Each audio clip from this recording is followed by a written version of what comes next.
Novo livro do Apocalipse ou da Revelação. Capítulo 140. Precisamos urgentemente de regressar a Jesus, o da história. É o título. O texto é longo e por isso fazemos-lo em duas partes. 1. Esqueçamos tudo que desde a infância e às sucessivas gerações nos têm andado a ser dito e ensinado sobre Jesus. Pode dizer-se que é tudo mentira.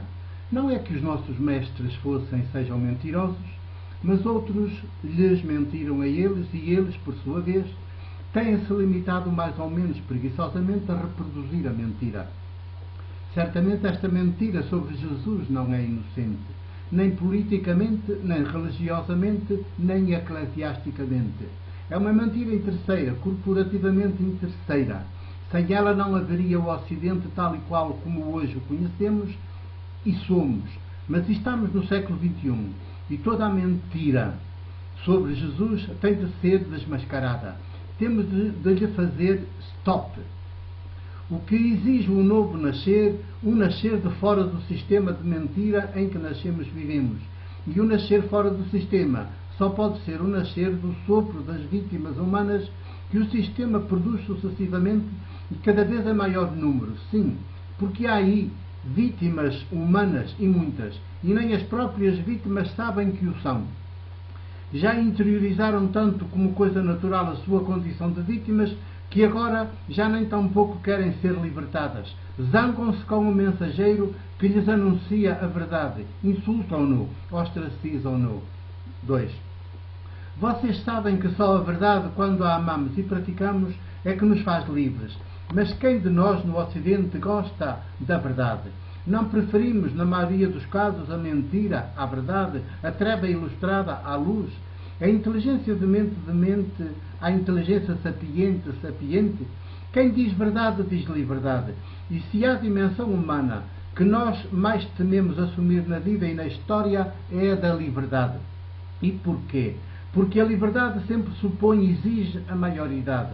E nós gostamos tanto de ser dependentes menores, gostamos tanto de segurança, de tutores, de chefes, de poderosos, de pais, de patrões, de militares, de polícias, de leis, de gurus, de pastores, de papas.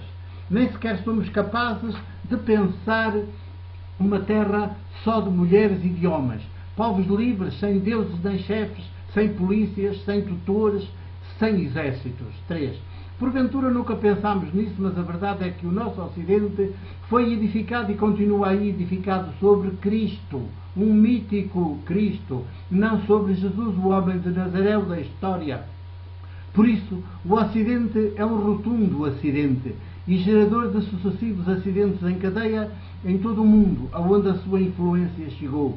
O Jesus que sempre nos falaram desde a infância e que porventura seguimos e prosseguimos nas nossas vidas é uma invenção do Império Romano e da sua Igreja Católica Romana, a chamada Cristandade Ocidental ou religião católica, que não vem de Jesus, mas do Império de Constantino. Não é o Jesus da história. A esse o Império Romano matou na cruz, para que até o seu nome nunca mais fosse sequer pronunciado por ninguém, nem mesmo pela família. Maldito o homem que morre na cruz. Quem fosse maldito, nunca mais o seu nome seria pronunciado. Tornava-se um nunca existente simplesmente. É da Bíblia, do Deuteronômio 4.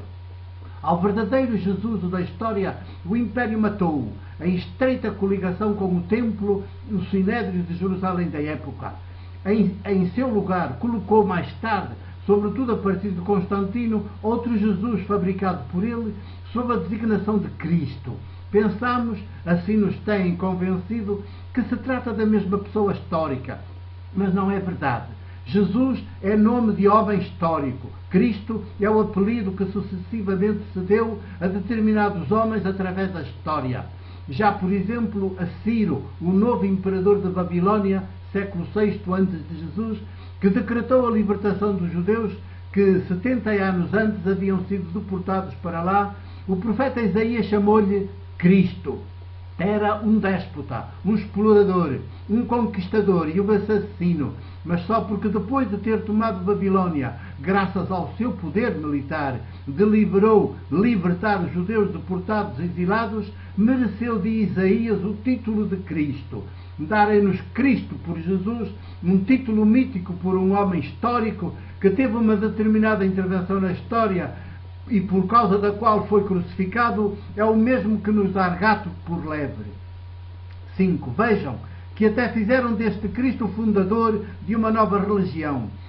A Jesus, que foi assassinado pelos da religião oficial do seu país, acabaram por o converter no Cristo fundador e no Deus principal de uma nova religião chamada judeu-cristianismo ou simplesmente cristianismo, depois que este se separou do judaísmo. Reparem que hoje falamos em cristianismo, não em jesuanismo. E nunca nos perguntamos como é que a partir de Jesus de Nazaré se pôde gerar o cristianismo.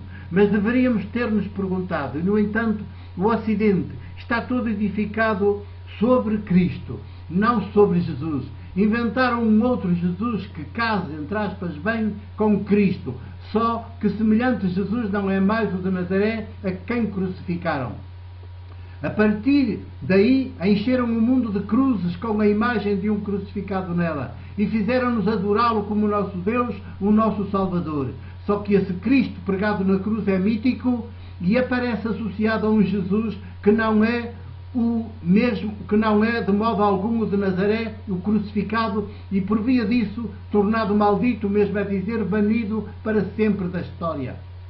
Vejam até onde chegou o nosso sadomasoquismo ocidental, a mentira institucionalizada, a opressão institucionalizada. 6. Quem mente sempre oprime, e não descansamos enquanto não enchemos de cruzes tudo quanto é sítio, ruas, casas, até os pescoços das pessoas, templos e outros locais de culto, os hospitais, os tribunais, as escolas, as esquinas dos caminhos, os cemitérios. Acabamos por gostar tanto da cruz que a temos por todo o lado e tomámo-la até como o símbolo maior de bênção e de salvação. Inclusive gostamos de ser Cristos e Cristos crucificados e ensinamos as crianças e pregamos aos adultos que Deus nem o seu próprio Filho poupou à cruz, à morte na cruz, para desse modo nos salvar. Uma barbaridade teológica de todo o tamanho que nos sai boca fora, mas que as igrejas todas ou quase todas repetem sem nunca se darem conta de que com isso estão a promover cada vez mais o ateísmo no mundo. O dramático é que ainda por cima o dizemos com convicção, como se fosse uma boa notícia de Deus, quando se tal fosse verdade, seria o mais crasso sadomasoquismo de Deus. Mas é sobre esta teologia feita de sadomasoquismo de Deus que nós edificamos o Ocidente. Só assim se explica o quanto há de demente em nós, de bárbaro em nós, de violento em nós, de inumano em nós. Um Deus assim só pode ser o pior dos ídolos. Quem de nós quer ser filho de um tal pai? 7. Para impedir que com o tempo se fizesse de Jesus uma mentira, um ídolo, um mítico Cristo, como infelizmente acabaram por fazer, é que se escreveram os Evangelhos. Dos muitos que se escreveram, as igrejas reconheceram 4. São os 4 Evangelhos canónicos que integram o Novo Testamento ou o Segundo Testamento da Bíblia. Todos os outros que não entraram neste cânon das igrejas são chamados Evangelhos Apócrifos. Um dos mais conhecidos e a ter mais em conta é sem dúvida o Evangelho de Tomé.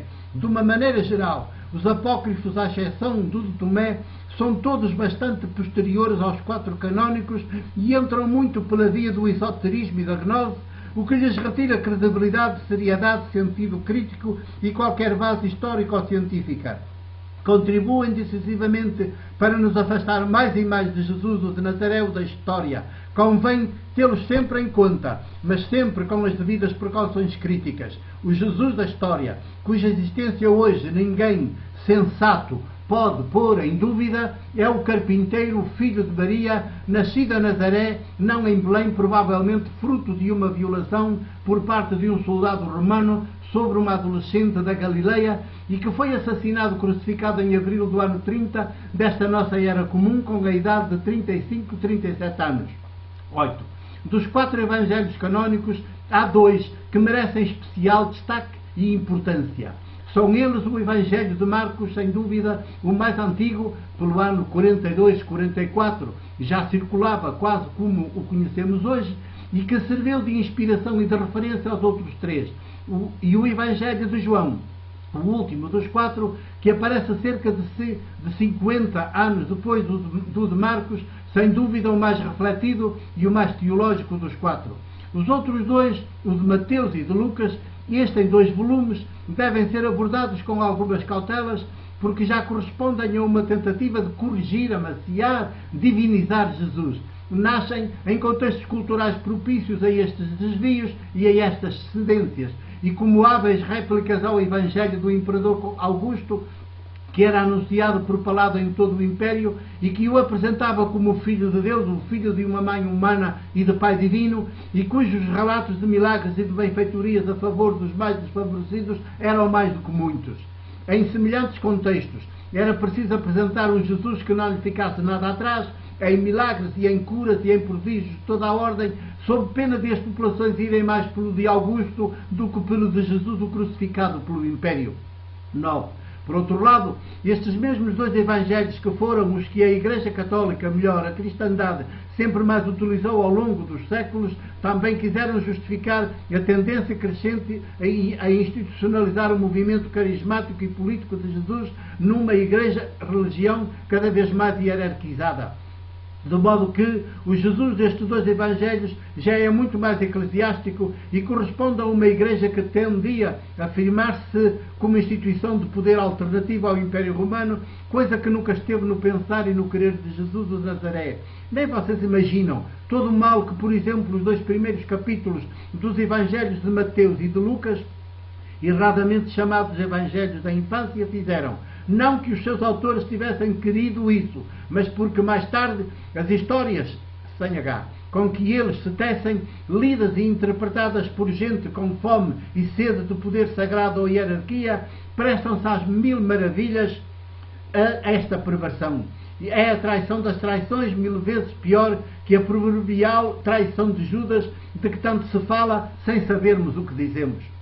10. Ainda hoje, as igrejas todas sem exceção, a católica romana e as protestantes, leem e interpretam estes 2 primeiros capítulos como relatos históricos jornalísticos, quando eles são exclusiva e intensamente teológicos. Nada do que lá se conta como aparentemente histórico é verdade histórica. Nem Maria é virgem no sentido ginecológico, nem o anjo Gabriel veio à casa dela convidá-la para ela aceitar ser a mãe do Salvador, nem José foi avisado em sonhos, nem o menino teve de fugir para o Egito, nem depois teve de regressar do Egito, nem o seu nascimento foi em Belém, porque foi em Nazaré. Não houve reis magos que viram uma estrela e se guiaram por ela até Belém com presentes para o menino. Não, nem houve matança das crianças de Belém com menos de 2 anos. A verdade histórica é que Jesus nasceu em Nazaré como nascem todas as crianças de uma família pobre ou remediada. Souberam os vizinhos e pouco mais. As narrativas com que se tecem estes 2 primeiros capítulos de Mateus e de Lucas são teológicas, não são jornalísticas. Com elas pretendem os autores dizer algo de importante sobre Jesus, não sobre Maria, sua mãe, mas nada do que as igrejas nos andaram a dizer e ensinar através dos séculos, e ainda hoje continuam a ensinar nas suas falsas catequeses paroquiais. 11. Nisso o Evangelho de Marcos, e é assim que vamos iniciar a segunda parte deste capítulo 140.